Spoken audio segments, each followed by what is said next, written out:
Visuals. Before I get started, I must eat my snack bar because I am rather hungry. Fucking love these things. Hello and welcome back to the channel. Welcome back to another special review. I've never reviewed anything more than once on the channel film wise, but I think Endgame is so important and was so like important is the best word to go for. It's such a monumental film, a groundbreaking, record-breaking film. I needed another review done on it, and this time I'm going to go heavy. I mean heavy on spoilers, right? Doctor Strange, tell him the spoilers coming up. There we are. Doctor Strange is warning you, there will be heavy spoilers. But the review I did on the midnight release showing comes straight in from, because I've seen the film. I mean, it's probably now compared to some people. I've seen the film 9 times now. I'm sitting on this video for quite a while. I've recorded it. And the time it loaded is probably 2 or 3 weeks maybe have even passed. Because I wanted to give plenty of time to give a proper in-depth spoiler review so everyone can go out and watch the film. We could talk about it together in the comments. That's the plan. But yeah, I wanted to give, because that was just such a raw, passionate, I mean, I started breaking down in that trailer, that review. And I wanted to give it a level-headed, seen it 9 times, I've lived at this cinema for a while, review. I'm going to sit on it and then I'm going to sit on this video and upload it whenever, and also I'm ready to go in the quantum realm myself.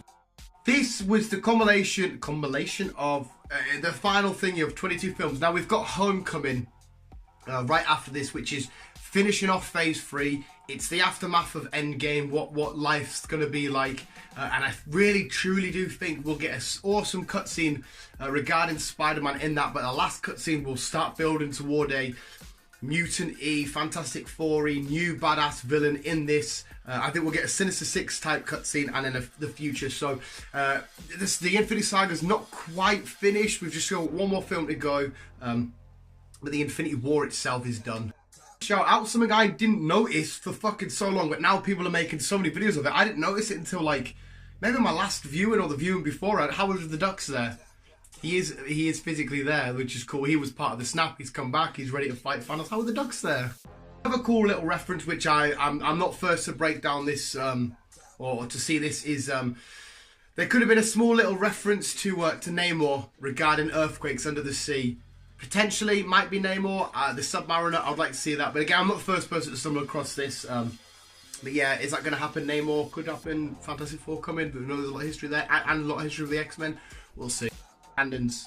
They've had lots of wars. The Atlanteans and Wakandans. Quick thing I want to point out: the Love You 3000, which is something I had to get told. I didn't realise this. When Homecoming comes out, every MCU film today piles up to around about 3,000 minutes. That's a pretty cool fucking fact. Just started to absolutely piss it down on this this video, which is kind of like, because I seen the film the first day and it was thunder and lightning. And now it's raining and it's like my own little thing. What the fuck? This was just the ultimate film of perfection. What a way to say a massive thank you to not only comic book fans throughout the years, but to fans of the MCU and Marvel movie fans. Marvel movie fans? Yeah, that's the right way of saying that, I think. That have been coming and watching these films for the past, well, 11 years now. Yeah, past 11 much, whatever. But for a century. Century's 10, isn't it? Wow, fuck, so this is going to start off great. Yeah, it's a huge thank you, and it does such amazing, beautiful fan service, referencing not only the comic books but older films, possibly setting up and opening the doors for futures heroes to come in, so paving the way and handing the torch over to the future of the characters that are already in this film, like the Captain Marvels, the Black Panthers, the Doctor Strange, and saying you're the future of this franchise. There's the torch. Absolutely smash it and do a better job than what we just did. It's going to be hard for the future films to do because of how amazing people like Chris Evans, Chris Hemsworth, Scarlett Johansson, Robert Downey Jr., all of these badasses have just been so fucking phenomenal. This film made me cry on so many different levels, not purely because of the sad moments. We didn't just lose Tony Stark and Black Widow. There were so many moments. I'm going to save one of the key moment, the key thing that made me cry at the end. But yeah, Black Widow died, and she had such a fucking not a horrible death, but it was horrible to see because her and Clint were fighting each other to decide who should die. Clint feels like, you know, he's got a lot of shit he's done lately in the past 5 years since the snap. He's killed loads of people. He needs to do this.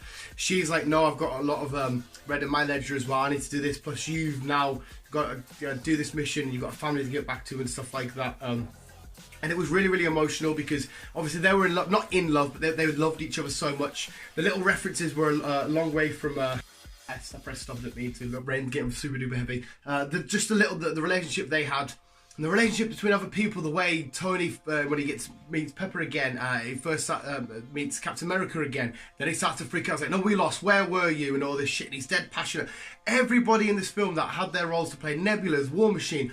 When they come back, Falcon, Sebastian Shaw. Oh, the Falcon on your left was fucking awesome. It was just an awesome, and then the heroes. But I'm going to get back to that bit in a sec because that was really cool. The way that this film was 3 hours long, right?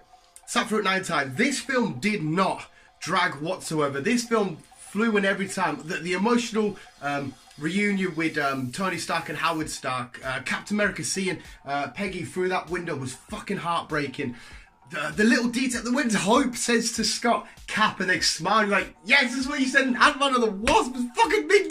The little thing when Doctor Strange in the battle is holding stuff back, the big water back, and he stood there and he looks at Tony and he just slowly does that, and then Tony's there ready to go, and you know what that means, you know what that fucking means, and you see it on Iron Man's face because we all expected Captain America to die. I 100%, I would have put my house on it. Captain America was dying. Technically, Steve Rogers' Captain America did die, but you know Steve Rogers didn't die. But it was Tony Stark, and the fucking line, I am inevitable, I am Iron Man. That fucking just sent me flooding like fuck. Still wasn't the biggest crying moment. We'll get to that in a sec. Seeing people like Thor had such a friggin' phenomenal arc in this, or carried on his story arc. Frigga, his mother, you got to see that and reconnect, and it's okay. Don't worry about what's happened now. You're not the Thor from my son from now. You're my son from the future. Blah blah blah. You let yourself go. He gets Mjolnir back. I'm still worthy. I'm still fucking worthy. He finally gets to say goodbye to his mother properly and like how he wanted, but he's truly felt like he's let everybody down, like the weight, because he's the strongest Avenger. He felt like he's just completely let everybody down the whole way. A lot of people blame Thor for this happening. I really can't blame him because when he went for the chest shot, how was he to know that wouldn't kill Thanos? How did he know that simply doing this was going to cause what it did? He thought, right, he's got Thanos here, he's stopped him, he's going to be too weak to it. He didn't know any of this shit. So I personally can't blame Thor for not going for the head. Because Thanos said before it happened, you should have went for the head, which then Thor realised that after it happened, and then everything fucked up. So he come back, he smashes Thanos' head off right at the start. This film didn't waste any time, did it, visuals? Just straight in, boom, Thanos' head's gone, his arm's gone. There's the famous Disney losing a hand scene, which we get in the films now. That's it, done. And Thor, to be the way he was fat, the beard, the big Lebowski, he was Korg, Fortnite. I don't even like Fortnite, but I seen Fortnite, I was like, yeah, that's fucking awesome.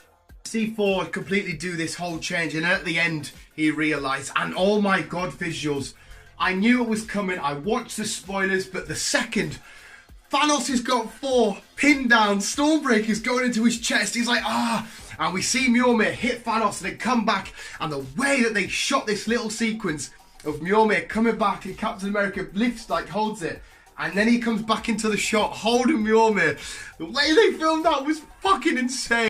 The combinations, he's just fucking batching them off, fucking chucking his shield, then Mjolnir, then he's bringing down the front, and Thanos is getting beaten back, but then, oh my days, I really want to get to the bit which fucking, it kills me now, but we'll get to that in a second. Scott Lang bit was really, really interesting as well, because obviously, when he comes back and you realise how the true saviour of the film, which everyone keeps saying, the little mouse, push the button, go in the corner room. But anyway, he sees Cassie, you've got big now, possible reference to her growing older. We all know what she becomes in the future in terms of comics.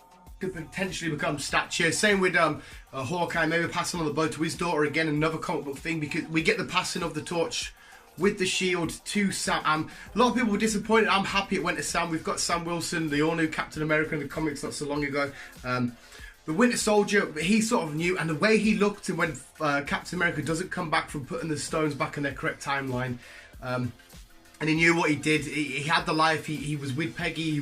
He did everything he needed to do. He got married to her. And then the final sequence of them dance at the end fucking destroyed my heart. Like that was just beautiful. Sebastian Stan played Winter Soldier. He did it all well, and his facial looks and that, he knew that what Captain America did. He gives Sam the nudge, go on, and then the little interactions with Sam at the end, and Captain America, this is why I'm giving it to you.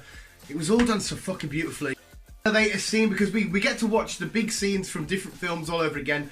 We get the same elevator scene, not the same, but the elevator scene from Winter Soldier, but in Avengers Assemble, and it's been part of the Endgame film. But this time we don't get a big action sequence, we get the Hail Hydra. Again, comic book fans will know Captain America saying that, that's a whole new different story. That was just really cool. He walks off, and as far as I'm concerned, that's America's ass. And then he fights himself, and that is America's ass. Was fucking beautiful. But the only thing is with time travel shit, I get so confused, right? I read a lot of X-Men. They always destroy my mind with time travel shit. Because we've got Loki disappearing now. Is that making a different branch? Because I'm going to assume that he is now good and well. This version of it, because we've got a TV show coming out. But it's the Loki of old. There's the more devious and nasty and tricky Loki instead of the one we get at the end of Ragnarok. Does that mean now throughout, every time you got to watch Avengers Assemble now, is there a scene where Hulk on, out, you fucking idiot, he's in the film 9 times, talking to the Ancient One, is that always playing in the background now because he put the stones back? Does that mean it erased? That never really happened. Time shit destroys my mind. When Professor Hulk says it and works it all out, I'm like, oh, okay, right, I'm with you. I'm not really with you because I'm a fucking idiot. The bit that really breaks my heart is Gamora, because we get Gamora back, that's awesome. But Peter is going to have to make her fall in love with him all over again. She's vanished, and we know the Asgardians of the Galaxy, that was fucking, of course. So that was just so done so well. And if the Guardians of the Galaxy Volume 3 is bringing in Adam Warlock, they're going to need Thor with them to make it a bit more of an even matchup, because Adam Warlock's a fucking badass. But yeah, to see them, they're going to go get Gamora and stuff at the end. I feel like I'm rushing through go over this, because I'm getting really, really excited just actually doing a film review, spoiler heavy. To see Rocket reunite with Groot, to see Groot again anyway, to see Rocket is fucking brilliant in this film. When him and Professor Hulk, or just Hulk, Banner, whoever you want to say, going to get Thor from New Asgard, they're in the little truck, that was class. In the rescue armor, I don't think they actually called it rescue in this. I assume that they're going to be, anyway, I know it from the comics as rescue, but really that didn't have many weapons. In fact, no, I don't think it has any weapons in the comics, but in this we did see a blast and stuff. Big question was the Harley Keener at the end, the little boy from Iron Man 3, was at Tony's funeral with it, Tony's heart. That's who that boy was. I remember my mum and my mates and all the people I went with. I didn't go with my mum and my mates at the time, that would be weird. I remember them all going. I'm gonna get fucking ringing now because I'm just remembering all the thingy. And who's that boy? That's the kid from Iron Man. I knew it straight away because sound like a fucking smart ass. I knew it was straight away because I knew when I watched Iron Man 3, and I've talked about Iron Man 3 with Chris and stuff in the past, that boy would have more significance, because in the comics he has donned an Iron Man suit before, and for a while he was like a different universe's version of Iron Man. So I knew he would have a bit more importance. When I seen him, I was like, I know who that is.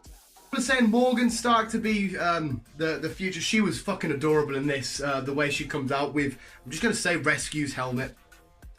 She was cool. I love you 3000. She was the one that said it. Tony says it back to her. And Tony eventually got his daughter. That is his heart. That is his arc reactor forever. That is his light in his chest. He got that. There's a small little stupid thing which I come up with, which doesn't make sense now, but I don't know what happened. It was like, well, you could technically have Spider-Man as Iron Man for a bit. He's got the Iron Spider suit. That maybe, you could run that somewhere along the way, but no, the more I hear it, I'm like, no, that's stupid. But says to fucking Tony, you can rest now. I know it's like the way Tom Holland was in this scene, he was doing his breathing like that because of what he went through, like, hi, I'm Peter Parker. Hi, Peter Parker, you got something for me? This is Captain Marvel was just a fucking beast as well. I know Brie Larson's got in a lot of shit at the minute and stuff like that, but just Captain Marvel's fucking awesome as fuck. We got a potential look at A-Force. which is cool. With loads of women. Shuri's there, Gamora, Valkyrie, all of them. Valkyrie's the new queen of Asgard. Thor just handed it over to her. Then Sugar Man, there you go, with his big gut. Loads of shit, because I'm saying shit and I'm going to other shit. But oh, but yes, they were the moments. They were some of the key moments which were just fucking awesome. Like I said, the great fan service, passing the shield, Hope and Scott's interaction, same Cap. The way they did shit was amazing. This film was fucking awesome. I took somebody with me for one of the screenings and another one with me. One of the lads with me was kind of like a finisher, but he's not heavy in this, and plus I think he's got a really bad attention. Well, he has got. It's Beale. I don't know why I'm thinking it's Beale. I took him with us. But another lad had only seen a handful of films and he really fucking enjoyed it. The film was just so much fun. It was a really, really well written interweb story of acknowledging the old films, acknowledging comic books and the future of the MCU, and paying homage to the original 6 Avengers, and paying even more homage to the two massive, the big pillars, the pillars in the heart of the MCU, Iron Man and Captain America, because they're done, they're gone now. I mean, we might still see Steve at some point. He's just old, he's not dead. It did really, really great, a fucking fantastic job of that. A lot of people don't like Professor Hulk. Fair enough. I personally don't mind it. I thought it was cool as fuck. There's nothing I could take away this film that I did not like. It did such an amazing job how it was written. Like I said, the time travel shit, somebody a lot smarter than me could probably pick a hole somewhere, because I've been reading comic books for years, and when it gets to time travel shit, I start questioning it, and I question it a bit too much, and sort of, and I don't know time travel. Again, I'm gonna go back to Scott. Like, Scott Lang was so fucking funny the way, so fucking Back to the Future, that was all a bunch of shit. It was just fucking intense. Yes, this film had everything. When you see that the years pop up in like New York, we're in the battle against the Chitauri, you goosebumps are going. You're back in before the Dark World. Morag!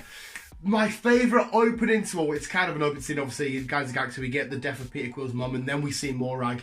That is one of my favourite openings to any film of all time. Redbone, Come and Get Your Love is my favourite song of all time because of that scene. I got to relive it yet a fucking again.